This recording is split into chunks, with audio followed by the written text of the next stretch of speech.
Сәлеметсіздер ме ұстаздар, бүгін мен сіздерге қызықты ойындарды құрастыруға арналған Умайгра сайты туралы айтпақшымын. Ол үшін Google-дың іздеу жолағына жазып, осыған кіреміз. Оған кіргеннен кейін зарегистрироваться дегенді басамыз. Сол кезде Google аккаунтты таңдап, өзіміздің Google аккаунтымызды белгілеп, осылай тіркеле кетсек болады. Өте оңай.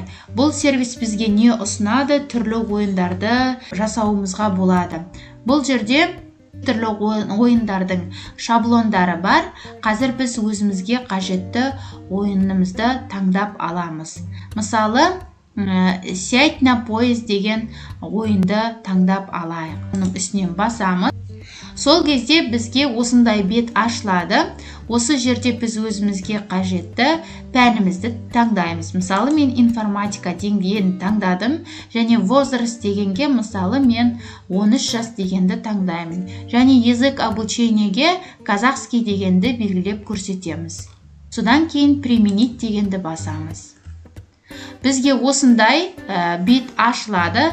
Яғни осы «Сядь на поезд» ойын пайдаланып, информатикада дайын осыған дейін ойнаған шаблондар шығады. Оны алып пайдалана берсеңіздер болады. Мысалы, желідегі қауіпсіздік дегенді басайық. 11-14 жас аралығына арналған. Осылай бізде жүктелінеді. Және бұл жерде біз желідегі қауіпсіздік тақырыбына, яғни саяхаттағыңыз келетін пойызды таңдаңыз және сұрақтарға дұрыс жауап бере отырып, мүмкіндігіңізше алыс кетуге тырысыңыз. Жауап қате болса, сіз тоқтап келесі сұрақ келгенше күтесіз дейді. Осы жерде ойынның шарты тұр. Осы жерде старт дегенді басамыз. Уровень 1 дегеннің астында мен сізге қауіпсіз интернет арқылы қызықты саяхатқа шығуды ұсынамын. Егер сіз барлық сұрақтарға дұрыс жауап берсеңіз, деңгей өтті деп саналады. Старт дейсіз. Содан кейін осындай поездар жүреді. Электрондық поштаңыздың мекен жайына хабарлама келді. Сізге белгісіз пайдаланушының ойын файлы. Сіз қалай әрекет етесіз? Файлды жүктеп ойнай бастайсыз ба? Файлды ашпайсыз ба? Файлды достарыңызға жібересіз бе? Файлды ашпайсыз ба деген таңдай. Пойызымыз келесі жерге қарай отырып саяхатқа шығамыз. Яғни біз саяхаттап келеміз поезд арқылы. Біз электронды поштаға хаттар жиі келе бастады. Олардың көпшілігі спам деп аталады. Бұл қандай хаттар дейді.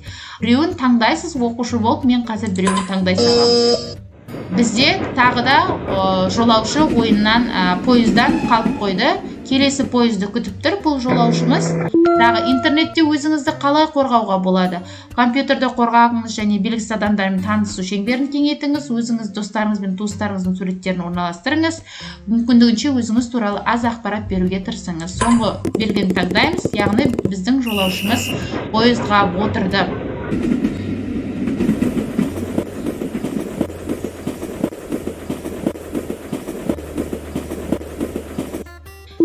Келесі сұрақ, компьютерді қалай қорғауға болады? Өшіргіш шкафқа салып қою, антивирустық бағдарламаны орнату, тоқтан ажыратып 1 сағаттан кейін қосу. Біреуін таңдаймыз. Сонымен біздің саяхатымыз жалғасуда. Енді біз уровень 2-ші жерге өтеміз. Бұл жерде, яғни правда и ложь деген, ақиқат жалған деген бар. Әлеуметтік желідегі өмір біздің нақты өміріміз сияқты кейбір қауіпсіздік ережелерін сақтауды талап етеді. Правда, яғни уровень 1 дұрыс болады. Келесі, әлеуметтік желіде танысқан адам сенбеңіз, өйткені олар кез келген адам болуы мүмкін. Правда, 2-ші. Келесі, мекен жайларыңыз, телефондарыңыз, демалыс жоспарларыңыз жоқ туралы ақпаратты ғана жариялаңыз. Мысалы, дұрыс болмаса, дұрыс болмайды. Осылай кете береді. Енді осындай сияқты ойындарды біз қалай жасаймыз, иә?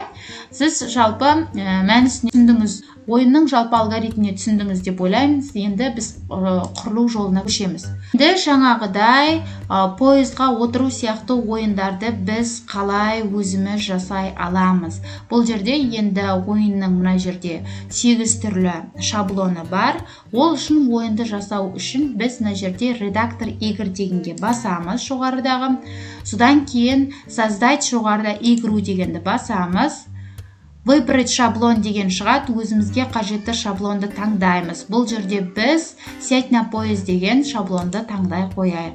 Содан кейін бұл жерде ойынымызға атау береміз. 6 әріптен тұратын компьютер деп бере салайық. Содан кейін оған сәйкес келетін пәнді таңдаймыз. Информатика, создать игру дегенді басамыз. Содан кейін бұл жерде уровень деген шығады. Уровень деген жерге біз ойынымыздың шартын жазамыз. Мысалы, сіз сұрақтарға жауап бере отырып, түрлі жерлерге саяхат жасайтын боласыз. Сондықтан сізге сәттілік деген сияқты. Осы жерге жаза қояйық.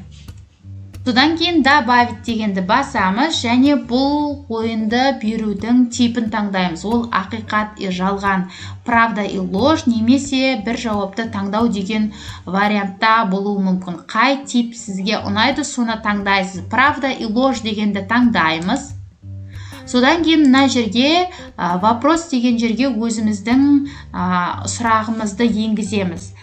Правда дегенді басамын, Егер ол жалған болса, ложь дегенге сіз басасыз. Болды, осыдан кейін біз добавить дегенді басамыз. Бірінші упражнениеміз, жаттығуымыз дайын. Енді екінші жаттығуымызды құруымыз қажет. Бұл жерде де тағы да типті таңдау қажет болады. Енді бұл жерде выбрать одного ответа дегенді таңдайық. Мына жерге сұрағымызды енгіземіз. Болды, дұрыс жауапты белгіледім. Содан кейін добавить дегенді басамын. Осылай сіздер упражнениені қоса бересіздер. Яғни бізде әрбір қосқан жаттығуымызға типті таңдауымыз қажет болады. Ол ақиқат, жалған болуы мүмкін, және ол бір жауапты таңдау болуы мүмкін. Осының барлығын жасап болғаннан кейін біз қазір 4 упражнениемізді құрастырдық. Болғаннан кейін опубликовать дегенді басамыз.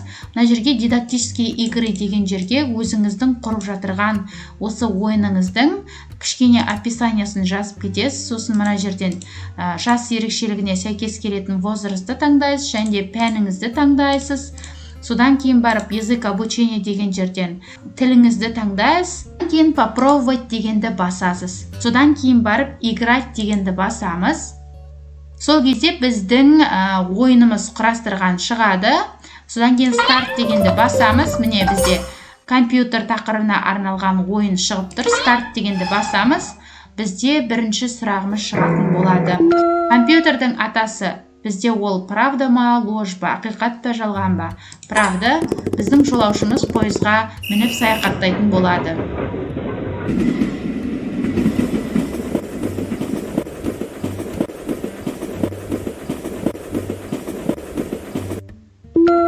Келесі біздің сұрақ компьютердің негізгі құрылғылары. Негізгі құрылғылары бізде мынау болатын болса белгілейміз. Келесі енгізу құрылғысы бізде принтер, ол ақиқат па, жалған ба? Ложь. Келесі енгізу құрылғыларын көрсет. Бұл жерде мынау. Міне, біз жалпы молодец деп тұр, соңғы мәресіне жеттік, яғни саяхатымыз осымен тәмам болды. Осындай сияқты ойындардың түр-түрін пайдалана аласыз. Бұл жерде тағы да басқа ойындар бар, өте қызықты, оқушылардың назарын аударады, пәнге деген қызығушылығын арттырады. Мына жерде футбол ойыны, ұшақпен ұшу сияқты ойындар бар. Өзіңіз қалағаныңша осы сайттың барынша мүмкіндіктерін пайдаланып, қызықты интерактивті ойындарды ойнатсаңыздар болады. Кәделеріңізге жарасын, менің каналыма тіркеліп лайк басып пікір қалдыруды ұмытпаңыз.